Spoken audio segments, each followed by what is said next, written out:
তো বন্ধুরা সবাইকে গুড আফটারনুন। এই যে এখন খেতে বসেছি দুপুরবেলা, মা খেতে দিচ্ছে। কালকে তো সব নিরামিষ হয়েছিল, কালকে সোনাবেশ ছিল। সোনাবেশের ভিডিও তো ঢেলে দিয়েছি ইউটিউবে ভিডিওতে, তোমরা দেখিনি আর কমেন্টে জানিয়ে কিরম লাগছিল ঠাকুরকে।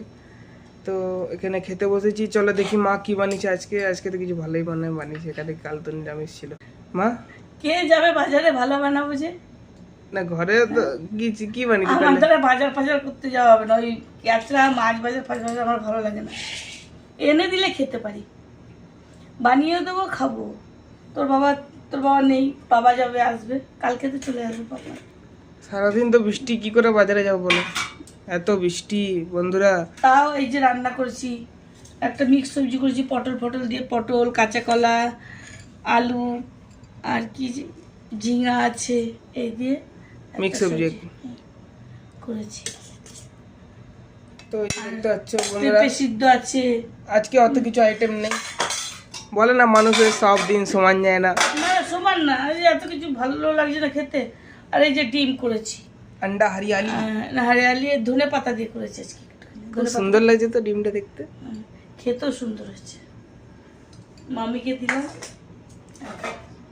এই বৃষ্টির সময় না ডিমটা খেতেই ভালো লাগে কি মা। তারপরে তো শ্রাবণ মাস পড়ে যাবে, বাস আর কি। জয় বাবা ভোলেনাথ। সবাই 16 তারিখ দিয়ে মনে হয় আমাদের পড়বে। 16 তারিখ? আচ্ছা, বেঙ্গলি আর মানে বিহারিদের আলাদা আলাদা পড়ে তো? তো না এই পূর্ণিমা দেখে ওদের পড়ে। আচ্ছা, তো ঠিক আছে বন্ধুরা, আজকে এই খাচ্ছি দেখতে পাচ্ছ। এখানে মা পেঁপে সিদ্ধ মাখছে, পেঁপে সিদ্ধ আছে সাথে। ঠিক আছে মা। হ্যাঁ পেঁপে সিদ্ধ তো নিবো, পেঁপে সিদ্ধ আমাকে খুব ভালো লাগে। তো বন্ধুরা, পেঁপে সিদ্ধ যে খাবে আসতে পারো, এটা আমার কাছে বহুত টেস্ট, বহুত সুন্দর লাগে এরকম মাখলে। ঠিক আছে বন্ধুরা, অনেক বেলা হয়ে গেছে, খেয়ে নিই। আর তোমরা কমেন্টে জানিও ভিডিওটা দেখো সোনাবেশের। আর আজকে তো হচ্ছে অধরপনা তোমাদের দেখাবো আজকে সময় আছে হাতে, কালকে সময় ছিল না বলে তোমাদের দেখাতে পারিনি ঠিক মতন। তাও আজকে অধরপনা দেখাবো। ঠিক আছে খেয়ে নি বন্ধুরা, অনেক বেলা হয়ে গেছে। আর কালকে তো সব থেকে ভালো। হ্যাঁ কাল সব থেকে ভালো। কালকে হচ্ছে নীলাদ্রি বিজয়। কালকে দেখো সবারই ঘরে, সব স্বামী স্ত্রীর মধ্যে একটা খিটকাট হয়ে থাকে, তো এটা ঠাকুরের লীলা।